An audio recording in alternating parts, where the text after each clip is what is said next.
برادر علیہ السلام، السلام علیکم ورحمۃ اللہ تعالی وبرکاتہ۔ الحمدللہ رب العالمین، والصلاة والسلام علی اشرف الانبیاء والمرسلین وعلی آلہ وصحبہ اجمعین، اما بعد، فاعوذ باللہ من الشیطان الرجیم، بسم اللہ الرحمن الرحیم۔ الا ان اولیاء اللہ لا خوف علیہم ولا هم يحزنون، صدق اللہ المولانا العظیم وصدق رسولہ النبی الامین الکریم، ونحن على ذلك لمن الشاهدین والشاکرین والحمد للہ رب العالمین۔ آئیے عقیدت و محبت کے ساتھ سب سے پہلے حضور نبی کریم سرور کائنات احمد مجتبی محمد مصطفیٰ صلی اللہ تعالی علیہ وآلہ وسلم کی بارگاہ بے کس پناہ میں بابا سے بلند درود پاک پڑھیں۔ اللہم صل علی سیدنا و شفیعنا و حبیبنا و نبینا و مولانا نبینا محمد بارک وسلم، صلو علیہ صلاۃ و سلام علیک یا رسول اللہ صلی اللہ تعالی علیہ وسلم۔ الحمدللہ، اللہ تعالیٰ کا لاکھ لاکھ شکر احسان ہے کہ اللہ تعالیٰ نے ہم تمام کو اس کے پیارے محبوب بندوں کا ذکر کرنے اور ذکر سننے کی توفیق عطا فرمائی، اور جس کا ہم اور آپ اب تک ذکر کرتے ہوئے آ رہے ہیں وہ شہزادہ رسول، نواسہ رسول، سیدی مرشدی، پیر پیرا میر میرا حضور سید عبدالقادر جیلانی، قندیل نورانی، شہباز ضلع مکانی، حضور سیدنا غوث الاعظم دستگیر رضی اللہ تعالیٰ کا ذکر کرتے ہوئے آ رہے ہیں۔ تو آج انشاءاللہ تعالیٰ اس کی امسال جو ہے یہ آخری قسط ہے انشاءاللہ۔ اللہ تعالیٰ سے دعا ہے کہ مولا تعالیٰ جو کچھ ہم نے سنا اور سنائے تمام پر ہم تمام کو عمل کی توفیق عطا فرمائے، اور ساتھ ہی ساتھ ہم تمام کو ان کی فیوز و برکات سے مالا مال فرمائے۔ مختصر سی گفتگو میں آپ حضرات کے سامنے کرتے ہوئے چلوں، جیسا کہ ہمارا حضرات نے سماعت فرمایا کہ حضور غوث اعظم رضی اللہ تعالیٰ کا بچپنا بھی بے مثال ہے، آپ کی جوانی بھی بے مثال ہے، اور زندگی بھی آپ کی بے مثال ہے، کیونکہ اللہ والوں کی انداز سے کچھ نرالے ہوتے ہیں۔ حضور غوث اعظم رضی اللہ تعالیٰ کی ولادت کے بعد آپ کی والدہ محترمہ ام الخیر فاطمہ رضی اللہ تعالیٰ عنہ جب آپ کو لے کر مکتب کی طرف گئے اور مدرسے میں پہنچایا، جب آپ پہنچے اور آپ نے جب استاد صاحب کے سامنے بیٹھ کر تلاوت شروع کی، تو اب بچوں کی حالت یہ ہوتی ہے کہ جو بچہ شروع میں آتا ہے تو عربی قاعدہ پڑھتا ہے، اسی طریقے سے استاد نے یہی سمجھا کہ بچہ آیا ہے، اب اس کی تعلیم شروع سے دی جائے گی، الف با سے شروع کرایا جائے گا۔ اب یہاں پر جو استاذ محترم ہیں، آپ نے حضور غوث اعظم رضی اللہ تعالیٰ عنہ سے فرمایا کہ بیٹا پڑھو بسم اللہ الرحمن الرحیم۔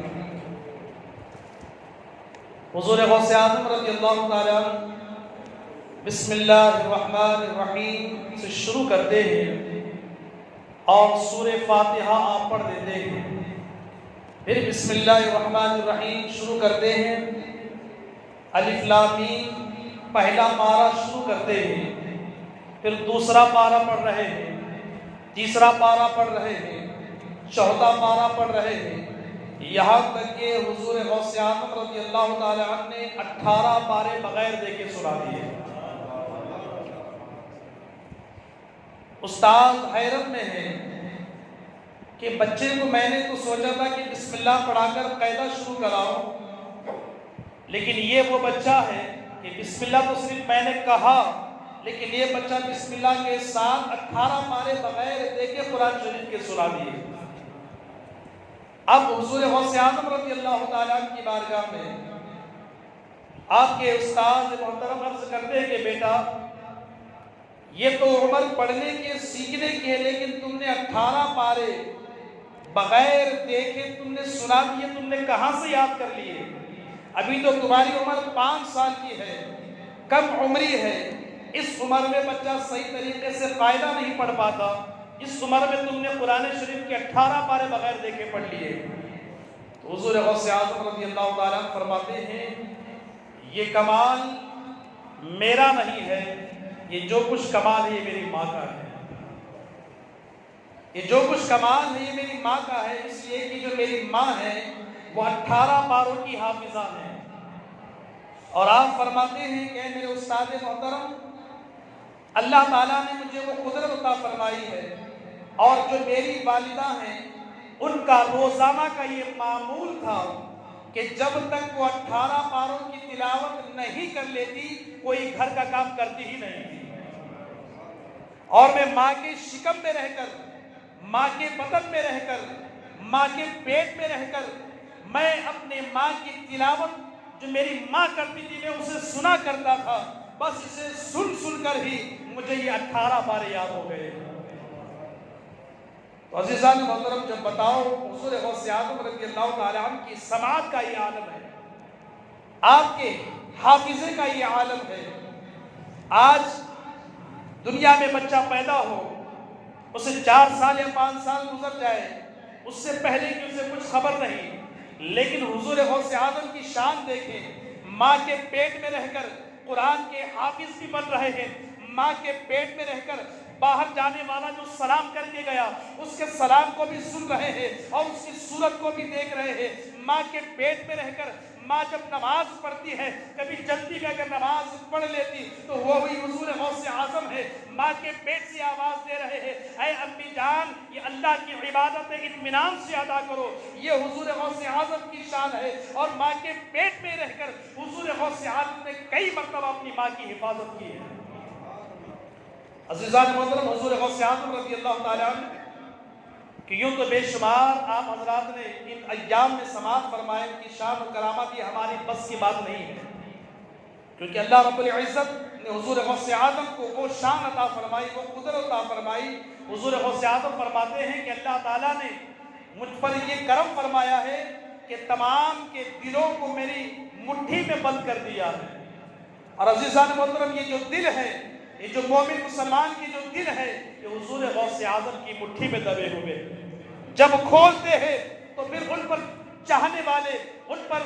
منتیں کرنے والے، ان سے محبت کرنے والے نکل پڑتے ہیں، جب مٹھی بند کر لیتے ہیں تو پورے خاموشی اختیار کر لیتے ہیں۔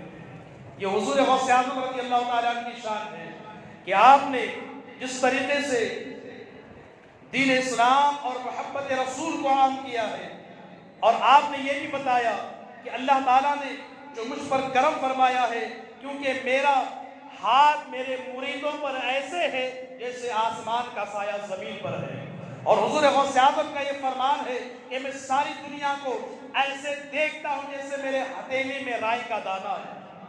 ساری دنیا کو یہ شان اللہ نے حضور غوث اعظم کو عطا فرمائی، اور ایسی شان ایسی عظمت تا قیامت تک حضرت امام مہدی تک کسی ولی کو عطا نہیں ہوگی۔ عزیزان محترم حضور غوث اعظم رضی اللہ تعالیٰ عنہ کا بڑا ہی پیارا سا واقعہ ہے، تفصیل کے ساتھ اگر جاؤں تو بہت طویل ہو جائے، مختصر سے کہتے ہوئے گزر جاؤں کہ حضور غوث اعظم رضی اللہ تعالیٰ عنہ نے جو کرامتیں آپ سے جو ظاہر ہوئی، لوگ اسے دیکھتے اور سمجھ جاتے کہ جب ولی کے کرامتوں کا یہ عالم ہے تو پھر نبی کا عالم کیا ہوگا، ان کے معجزوں کا عالم کیا ہوگا۔ اس لیے کہ جو اولیاء جو کرامتیں ان سے ظاہر ہوتی ہیں، جو کرامتیں دکھاتے ہیں، یہ اس سے پتہ یہ چلتا ہے کہ اللہ کے ولیوں کے اندر یہ طاقت ہے، یہ پاور ہے، تو پھر جن کے یہ غلام ہیں ان کے آقا کا عالم کیا ہوگا۔ اصل مقصد یہی دکھانا ہوتا ہے۔ عزیزان محترم اللہ کے نبی سرور کائنات صلی اللہ علیہ وآلہ وسلم ایک دفعہ اسی طریقے سے خطبہ ارشاد فرما رہے تھے، اور آپ نے جیسے سماعت فرمایا کہ آپ کے خطبے میں 70 ہزار کا مجمع ہوتا تھا،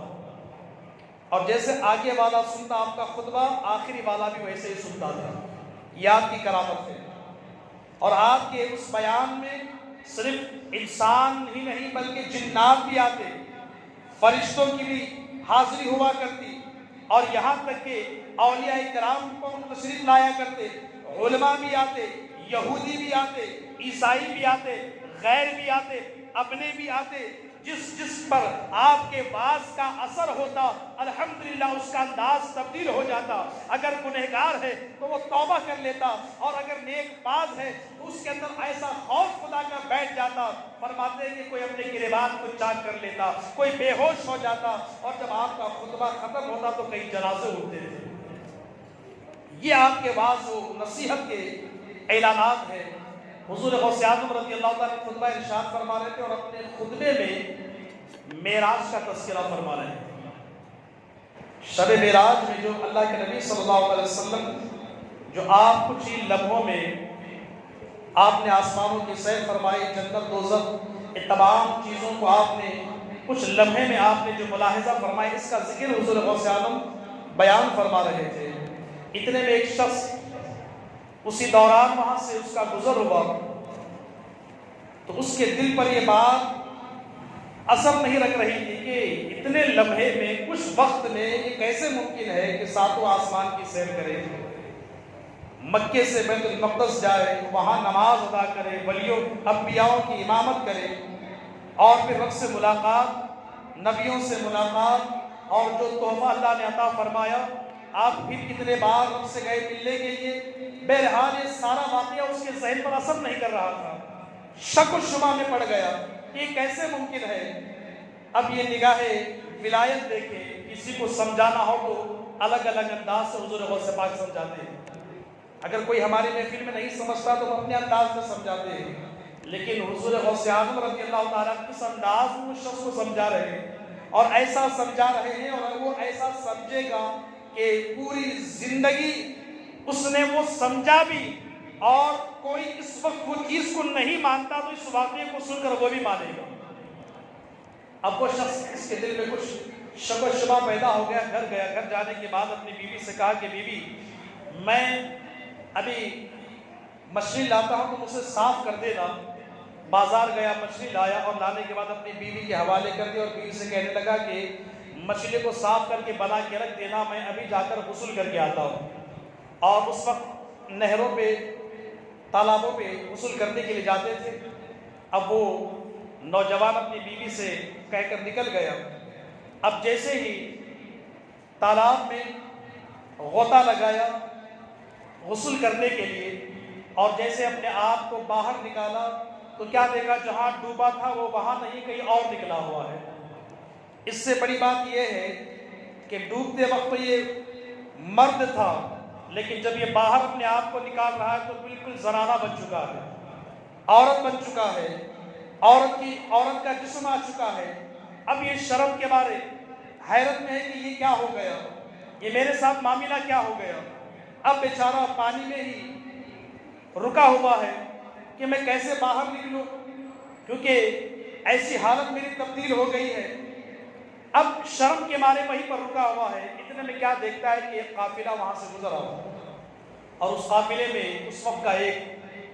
شہزادہ، جو بادشاہ کا بیٹا ایک شہزادہ تو وہاں سے گزر آ۔ اس کی نظر جب اس پر پڑی تو اس نے اپنے غلاموں سے کہا کہ دیکھو وہاں پر کوئی شاید مصیبت میں پانی میں ڈوب رہا ہے۔ تو وہاں پر جا کر جب لوگوں نے دیکھا تو دیکھا کہ ایک عورت ہے، تو اس نے کچھ عورتوں کو، لوٹیوں کو بھیجا کہ کہا جاؤ اس عورت کو وہاں سے لے آؤ۔ تو وہاں پر گئے، اور جو مرد تھا جو عورت بن گیا تھا، اب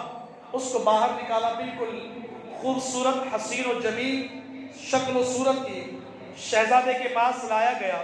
اب یہ خاموش ہے، یہ بتائے تو کیسے بتائے، کون اس کی بات پر یقین کرے۔ لہٰذا وقت گزرا، شہزادے نے کہا کہ دیکھو تمہارا یہاں پر کوئی نہیں ہے، اب یہی بات ہے کہ تم مجھ سے نکاح کر لو۔ حضرات ہوا معاملہ یوں کہ نکاح بھی ہو گیا، شادی بھی ہو گئی، کچھ سال کے بعد اس سے اولاد بھی ہو گئی۔ اب جب پوری اولاد ہو گئی، اب یہی جو عورت کے بالکل جسم میں موجود ہے، اس نے اپنے کچھ وہاں عورتیں جو تھیں ان سے کہا کہ چلو غسل کرنے کے لیے جاتے ہیں۔ اب پھر سب مل کر نہر کے پاس پہنچے۔ جب نہر کے پاس پہنچنے کے بعد پھر غسل کرنے کے لیے وہ جیسے ہی وہاں پر ڈوبا اور جب ڈوبنے کے بعد پھر واپس نکلا تو کیا دیکھتا ہے کہ پھر سے وہ وہاں نہیں جہاں ڈوبا تھا، جہاں پہلے ڈوبا تھا وہاں نکلا ہے۔ اب جب نکلا تو وہ خود اپنے آپ کو دیکھتا ہے کہ بالکل مرد کی حالت میں ہے، پورا جسم اس کا بالکل پہلے کی طرح ہے۔ ابھی جیسے باہر نکلا دیکھتا ہے کپڑے بھی وہیں پر پڑے ہوئے ہیں، کپڑے پہنا اور پہننے کے بعد اب اس دل میں سوچ رہا تھا کہ اتنے سال گزر گئے، میرے ساتھ کیا کیا ہوا اور میں کیا تھا، میں کیا بنا، یہاں تک کہ کسی کی بیوی بھی بن گیا، بچوں کی ماں بھی بن گیا، اور میرے ساتھ کیا ہو گیا، اور اب میری بیوی جو حقیقت والی وہ کہاں ہوگی، میرے بچے کہاں ہوں گے، اتنے سال گزر گئے۔ جب وہ شخص اپنے گھر پہنچا، کمال کی بات تو یہ ہے جب گھر کو پہنچا تو بیوی چولہے کے پاس ویسے ہی بیٹھی تھی، بیوی چولہے کے پاس ویسے ہی بیٹھی تھی، اور جو مچھلیاں وہ لا کر دے کر گیا تھا وہ ایسے ہی موجود تھی۔ بیوی کہتی ہے کہ اے میرے شوہر، ابھی تو آپ مچھلی لا کر دے کر گئے تھے کہ بنا کے رکھنا، ابھی گئے اور ابھی آ گئے، میں نے مچھلی تیار بھی نہیں کی ہے۔ اب یہ جو شخص ہے حیرت میں ہے، پریشان ہے کہ اللہ یہ میرے ساتھ کیا ہوا، اتنے سال گزر گئے، نہ جانے میرے ساتھ کیا کیا ہوا، اور یہ میری بیوی کہتی ہے کہ پل میں ابھی مچھلی دے کر گیا ہوں اور ابھی واپس میں آ گیا ہوں۔ تب جیسے اس کے ذہن پر یہ بات ہوئی تو خیال آیا کہ جو کچھ میرے ساتھ معاملہ ہوا یہ وہ حضور غوث اعظم کی بات ہے کہ حضور غوث اعظم نے یہ سارا واقعہ جو معراج کا، میں اس معراج کے واقعے کو میں منکر کر رہا تھا، انکار کر رہا تھا، جس سے میں منکر ہو گیا تھا، حضور غوث اعظم نے سارا معاملہ میرے ساتھ کر کے سمجھا دیا۔ پھر حضور غوث اعظم کی بارگاہ میں خود بھی آتا ہے، اپنی بیوی کو بھی ساتھ ملاتا ہے۔ یہاں پر ایک اور کمال کی بات یہ دیکھے کہ جب وہ پہنچا تو وہ سوچ رہا تھا کہ حضور غوث پاک کہاں ہوں گے، تو جب وہ وہی مقام پر پہنچا تو کیا دیکھتا ہے کہ حضور غوث پاک اس وقت جب یہ گیا تھا جو خطبہ دے رہے تھے معراج کا، ان کی زبان پر وہی خطبہ جاری تھا۔ حضور غوث اعظم معراج ہی کے بارے میں بتا رہے تھے، اور بیان فرماتے فرماتے حضور غوث اعظم فرماتے میری طرف دیکھ کر، اے شخص اب سمجھ میں آ گیا کہ میرے نبی کیسے گئے اور کیسے آ گئے، اور کیا کیا دیکھا، کیسے کیسے ملاقات ہوئی۔ فوراً قدموں میں گرتا ہے اور کہتا حضور مجھے معاف فرما دے، اس لیے کہ اولیاء کی کرامت یہ ہوتی ہے کہ شان نبی سمجھایا جائے، اولیاء کی کرامت اسی لیے دکھائی جاتی ہے کہ جب تم ان کی کرامت کو سمجھو گے تو پہچان جاؤ گے جب ایک محتاج کا یہ عالم ہے تو مختار کا عالم کیا ہوگا، جب ایک ولی کا یہ عالم ہے تو پھر امام الانبیاء کا عالم کیا ہوگا۔ تو لہٰذا عزیزان محترم، یہ ہے حضور غوث اعظم رضی اللہ تعالیٰ عنہ کی شان کہ کیسے کیسوں کو آپ نے کیا سے کیا بنا دیا۔ آپ کے در پر بھکاری آیا، امیر بنا دیا، آپ کے در پر چور آیا، آپ نے اسے ولی بنا دیا، آپ کے در پر ڈاکو آئے، آپ نے اسے قطب بنا دیا، کوئی داتا بنا، کوئی قطب بنا، کوئی ولی بنا۔ اللہ اکبر، یہ سب کچھ میرے حضور غوث پاک کی نگاہ کرم ہے۔ تو لہٰذا جب ان کی نگاہ کرم کا یہ عالم ہے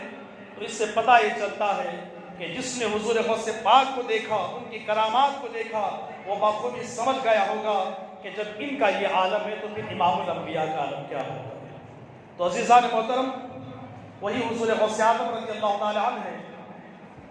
کہ جن کے یوں تو بے شمار فضائل ہیں، بے شمار آپ کی کرامتیں ہیں، اور آپ کی جو زندگی عبادات اور ریاضت میں گزری۔ مختصر سی بات کہہ کر میں اپنی بات کو ختم کروں۔ حضور غوث اعظم رضی اللہ تعالیٰ عنہ اس قدر آپ اللہ تعالیٰ کی عبادت میں مصروف رہتے کہ ایک دفعہ